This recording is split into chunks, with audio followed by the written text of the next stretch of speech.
आज क्लास 10 का रासायनिक अभिक्रियाएं एवं समीकरण चैप्टर स्टार्ट करेंगे। और पहला क्वेश्चन है, रासायनिक अभिक्रिया किसे कहते हैं? तो उत्तर अगर रासायनिक अभिक्रिया वह अभिक्रिया है जिसमें एक या अधिक पदार्थ के परमाणु आपस में अंतरक्रिया करके एक या अधिक भिन्न रासायनिक गुण वाले नया पदार्थ बनाते हैं, रासायनिक अभिक्रिया कहलाता है। उदाहरण में है दूध का दही बनना, फल का पकना, भोजन का पाचन, अंगूर या महुआ से शराब बनना, जल का निर्माण, लोहे में जंग लगना इत्यादि। देखिए, इसमें मुख्य विशेषता क्या है? नया पदार्थ बनता है। उदाहरण के लिए देखिए, हाइड्रोजन एक गैस है, यह ज्वलनशील पदार्थ है। ऑक्सीजन भी गैस है और यह जलने में सहायक होता है। और इसके बीच जो अभिक्रिया होता है, रासायनिक अभिक्रिया होता है, उससे एक नया पदार्थ बनता है, जल। और इसका गुण जो है इन दोनों के गुण से अलग होता है। देखिए, ज्वलनशील पदार्थ है, ये जलने में सहायक है, लेकिन इसका गुण है यह शीतलक होता है, शीतलक पदार्थ, मतलब ज्वाला बुझाने वाला पदार्थ होता है। तो इस प्रकार हम देखते हैं कि रासायनिक अभिक्रिया में पदार्थ का या इसमें जो अभिकारक होते हैं, जो अभिक्रिया में भाग लेते हैं, उसका अवस्था में भी परिवर्तन होता है, गुण में भी परिवर्तन होता है। तो इसे हम रासायनिक अभिक्रिया कहते हैं। दूसरा प्रश्न है, अभिकारक और उत्पाद से आप क्या समझते हैं? देखिए, किसी रासायनिक अभिक्रिया में भाग लेने वाले पदार्थों को अभिकारक कहते हैं तथा अभिक्रिया के फलस्वरूप उत्पन्न पदार्थों को उत्पाद कहते हैं। उदाहरण के लिए, कॉपर ऑक्साइड और हाइड्रोजन अभिक्रिया में भाग लेते हैं, ये अभिकारक कहलाते हैं। और इससे जो उत्पाद बनता है, जिससे जो बनता है नया पदार्थ, कॉपर प्लस जल, तो ये दोनों उत्पाद या प्रतिफल कहलाता है। उसी प्रकार से Zn प्लस H2SO4 ये अभिक्रिया में भाग लेने वाले अभिकारक कहलाते हैं। और ये ZnSO4 प्लस H2 ये अभिक्रिया के फलस्वरूप उत्पन्न पदार्थ, ये उत्पाद या प्रतिफल कहलाते हैं। देखिए, अगला प्रश्न है, रासायनिक अभिक्रिया के लक्षण क्या है? तो पहला लक्षण है भौतिक अवस्था में परिवर्तन होना। उदाहरण के लिए, ये हाइड्रोजन गैस है, ये ऑक्सीजन गैस है, और इसके रासायनिक अभिक्रिया के फलस्वरूप जो जल बनता है वह द्रव अवस्था में होता है। इस तरह से ये गैसीय गैस के अवस्था से यह द्रव की अवस्था में परिवर्तन हो गया। उसी तरह से NH3 अमोनिया और HCl हाइड्रोक्लोरिक गैस, ये दोनों गैस अवस्था में है, लेकिन इसके अभिक्रिया के फलस्वरूप जो बना अमोनियम क्लोराइड, वो एक ठोस पदार्थ होता है। इस तरह भौतिक अवस्था में परिवर्तन हम देख रहे हैं। दूसरा है रंग में परिवर्तन। रंग में परिवर्तन, जैसे कि हम देखते हैं कि कोई आम अमरूद जो हरा होता है कच्चा में, वो पकने के बाद पीला हो जाता है, यह भी रासायनिक परिवर्तन है। इसके बाद देखते होंगे सब्जी या फल हम काट के अगर रख देते हैं तो उसका काट वाला जो सतह है वह काला हो जाता है या उसका रंग बदलता है। तो और एक और रासायनिक अभिक्रिया देखते हैं, जैसे copper plus oxygen plus H2O plus CO2, ये बनाता है CuCO3, कॉपर कार्बोनेट। तो और CuS2, देखिए कॉपर जो होता है वह भूरा होता है, लेकिन अभिक्रिया के फलस्वरूप यह नीला या नीला हरा के रंग में बदल जाता है। तो यहाँ रंग में परिवर्तन हम देख रहे हैं। तीसरा है गैस का निकास या उत्सर्जन। रासायनिक अभिक्रिया में गैस का उत्सर्जन भी होता है। उदाहरण के लिए देखिए, चूना पत्थर है, कैल्शियम कार्बोनेट, इसको हम गर्म करते हैं, इसमें उष्मा देते हैं तो यह टूटता है कैल्शियम ऑक्साइड में और कार्बन डाइऑक्साइड में।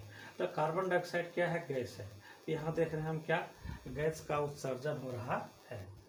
और इसके बाद है तापमान में परिवर्तन। चौथा लक्षण है तापमान में परिवर्तन। उदाहरण के लिए देखिए, कैल्शियम ऑक्साइड या बिना बुझा हुआ चूना है, जिसको हम लाते हैं खरीद के घर की सफ़ेदी के लिए, और उसमें जैसे ही जल मिलाते हैं क्या होता है, इसके बीच अभिक्रिया होने लगती है और हम देखते हैं क्या वह गर्म होने लगता है, उबलने लगता है, उसमें गैस का भी हम देखते हैं निकास होता है। और इसके साथ साथ क्या होता है, देखिए, बुझा हुआ चूना बन जाता है कैल्शियम हाइड्रोक्साइड, जिसके द्वारा हम सफ़ेदी, घर का सफ़ेदी करते हैं। तो इसमें हम उसमें स्पष्ट रूप से देखते हैं।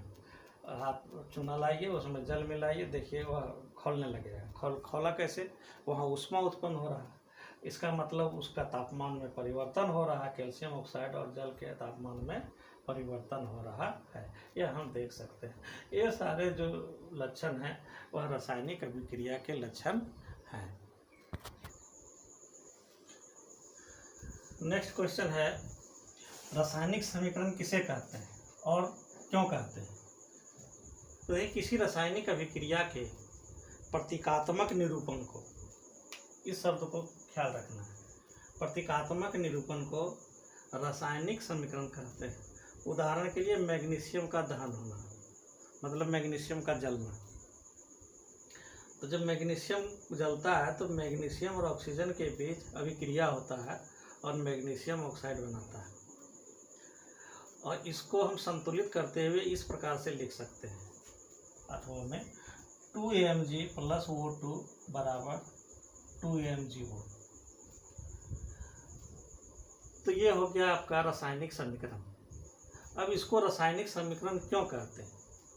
क्योंकि ये समता चिन्ह का प्रयोग होता है इसमें। देखिए, समता चिन्ह बराबर का प्रयोग हुआ है।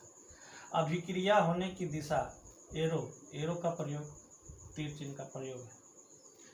इसके बाद योग चिन्ह प्लस का प्रयोग होने के कारण इसको हम रासायनिक अभिक्रिया के प्रतीकात्मक निरूपण को हम रासायनिक समीकरण कहते हैं। अब हम देखते हैं रासायनिक समीकरण कितने प्रकार के होते हैं। रासायनिक समीकरण दो प्रकार के, असंतुलित रासायनिक समीकरण और संतुलित रासायनिक समीकरण।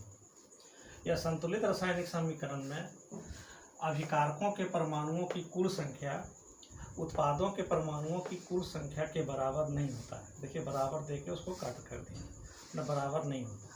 लेकिन संतुलित रासायनिक समीकरण में अभिकारकों के परमाणुओं की कुल संख्या बराबर उत्पादों के परमाणुओं की कुल संख्या के बराबर होता है।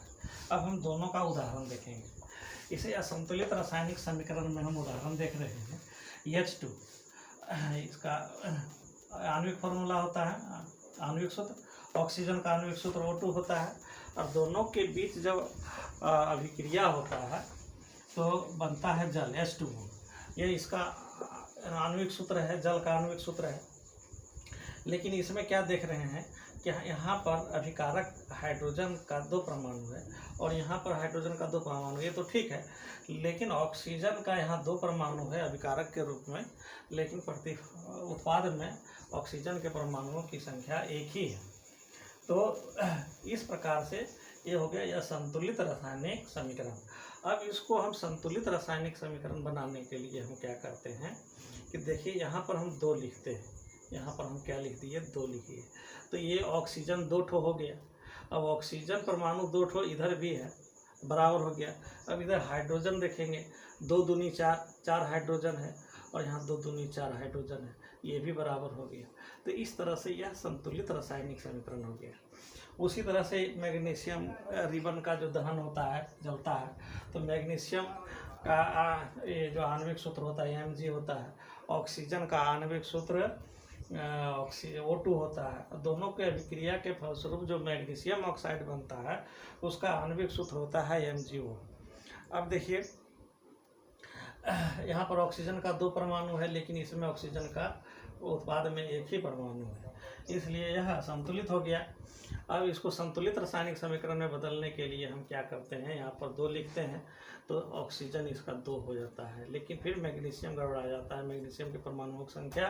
तो इसके लिए हम क्या करते हैं, यहाँ पर 2 लिख देते हैं। तो इस तरह से यहाँ इधर भी ऑक्सीजन 2 हो गया, यहाँ कुछ नहीं, मतलब 1 है, 2 1 2 2 ऑक्सीजन, यहाँ 2 ऑक्सीजन परमाणु। अब यहाँ पर देखिए मैग्नीशियम, यहाँ भी 1 है, 2 1 2 मैग्नीशियम परमाणु, यहाँ पर 2 1 2 मैग्नीशियम परमाणु। तो इस तरह से हम देखते हैं कि रासायनिक समीकरण 2 प्रकार के होते हैं, संतुलित रासायनिक समीकरण और संतुलित रासायनिक समीकरण।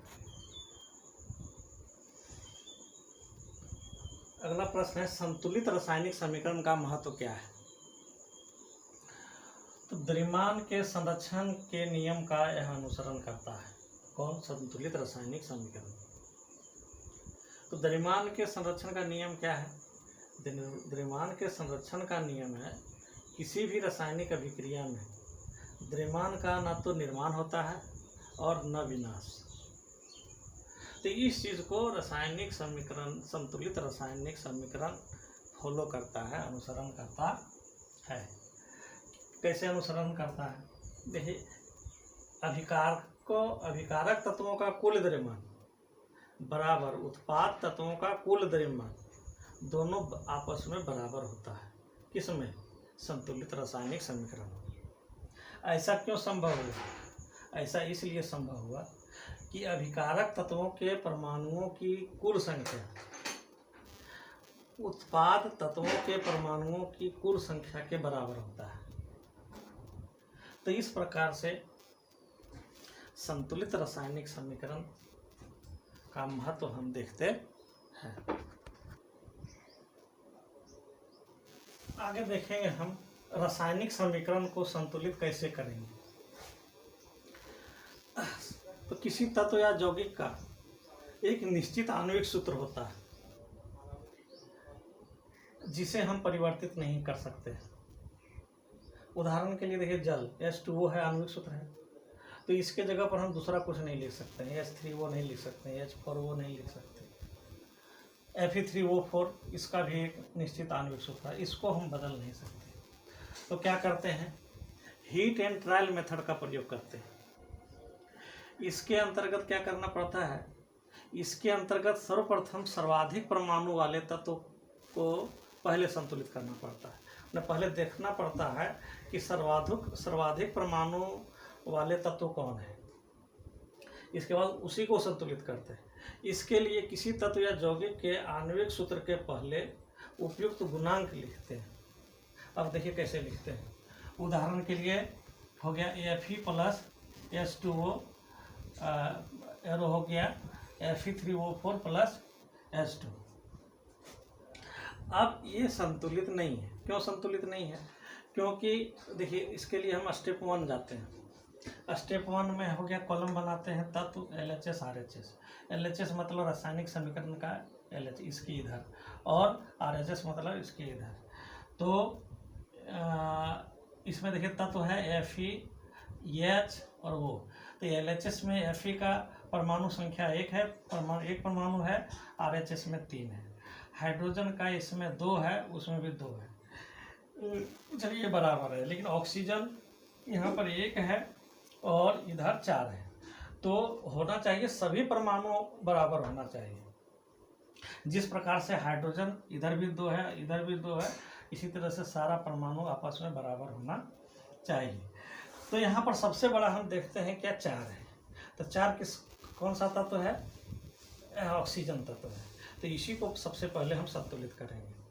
तो इसके लिए हम क्या करते हैं, स्टेप 2 में देखिए H2O जो आणविक सूत्र है उसके पहले गुणांक लिखते हैं, उपयुक्त गुणांक लिखते हैं। उपयुक्त गुणांक कहने का मतलब यहाँ ऑक्सीजन कितना है, 4 है, तो यहाँ भी ऑक्सीजन 4 होना चाहिए। तो इसके लिए हम यहाँ 4 लिखते हैं। तो ऑक्सीजन के नीचे यहाँ कुछ नहीं है, मतलब 1 है, 2 के स्थान पर यहाँ 1 है, तो 1 गुना 4 ऑक्सीजन हो गया, ये बराबर हो गया। अब क्या हुआ, अब स्टेप 3 में जाएंगे। स्टेप 3 में देखेंगे कि कौन सा परमाणु, किस तत्व का परमाणु सबसे अधिक है। तो यहाँ पर देखते हैं कि हाइड्रोजन का परमाणु जो है सबसे अधिक है। LHS में 8 है और RHS में 2 है। तो अब हम हाइड्रोजन को संतुलित करेंगे। तो इसके लिए हम स्टेप 4 में जाते हैं। स्टेप 4 में क्या करते हैं कि ये जो हाइड्रोजन, इधर तो आपका 8 हो गया, इधर 8 करना है, तो इधर जो हाइड्रोजन है H2 उसको, उसके पहले हम 4 गुणांक लिख देते हैं। तो 4 दूनी 8 हो गया, इधर भी 4 दूनी 8 हाइड्रोजन, इधर भी 4 दूनी 8 हाइड्रोजन। हाइड्रोजन संतुलित हो गया, ऑक्सीजन संतुलित हो गया। अब बच क्या गया, F ही बचा है। तो इसको देखेंगे स्टेप 5 में। तो LHS में 1 है, RHS में 1 परमाणु। देखिए यहाँ पर 1 परमाणु है, यहाँ पर 3 परमाणु है। अब इसी को संतुलित करने के लिए इधर हमको LHS में 3 करना है, तो LHS Fe के पहले हम गुणांक 3 लिखते हैं। इस तरह से हम रासायनिक समीकरण को संतुलित करते हैं। ठीक है, आगे देखेंगे अभिकारकों तथा उत्पादों के भौतिक अवस्था को कैसे दर्शाते हैं। अभिकारकों तथा उत्पादों के रासायनिक सूत्र के साथ निम्न संकेतों को लिखकर उनकी भौतिक अवस्था को दर्शाते हैं। जैसे यस लिखते हैं, तो यस का मतलब होता है सॉलिड, ठोस। गैस, जी से मतलब होता है गैस। एल से होता है लिक्विड, मतलब द्रव। और AQ से होता है एक्वा, मतलब जली। उदाहरण के लिए हुआ 3Fe, देखिए एस है मतलब सॉलिड है, H2O जल का है, लेकिन यहाँ जी लिखा हुआ, इसका मतलब ये जल नहीं है, ये जलवाष्प है। जलवाष्प गैस की तरह होता है। Fe3O4 ये सॉलिड है, 4H2O ये गैस है, जी है गैस। Zn, S मतलब सॉलिड, H2SO4, AQ मतलब एक्वा है, जली है, जली है H2SO4, ZnSO4 ये भी जली है, AQ, H2 गैस हो गया। कैल्शियम हाइड्रोक्साइड एक्वा बने जली है, यह इसमें कार्बन डाइऑक्साइड गैस है। और बनता क्या है, कैल्शियम कार्बोनेट जो ठोस है, और H2O लिक्विड है। तो यहाँ पर देखिए H2OL है लिक्विड के रूप में, यहाँ पर H2O है गैस के रूप में। तो ये हो गया जल और ये हो गया जलवाष्प। ठीक है, आगे देखेंगे रासायनिक अभिक्रिया की परिस्थितियों, जैसे ताप, दाब, उत्प्रेरक आदि को कैसे दर्शाते हैं। इसको तीर के निशान के नीचे या ऊपर दर्शाते हैं। उदाहरण के लिए कार्बन डाइऑक्साइड गैस है, H2O गैस है, इसके यहाँ पर देखिए दाब हम लिखे हैं 340 एटमॉस्फेरिक प्रेशर जो होगा, और यहाँ CH3OH लिक्विड बनता है। तो इसको हम तीर के ऊपर दर्शाए हैं। अब देखिए प्रकाश संश्लेषण की क्रिया में क्या होता है, कार्बन डाइऑक्साइड जल के बीच अभिक्रिया होता है। तो इसमें आपका उत्प्रेरक है सूर्य प्रकाश, क्लोरोफिल। इसको हम तीर के ऊपर और नीचे दर्शाए हुए हैं। इसमें ग्लूकोज का निर्माण होता है। तो इस तरह से रासायनिक अभिक्रिया की परिस्थितियों को दर्शाया जाता है। ठीक है।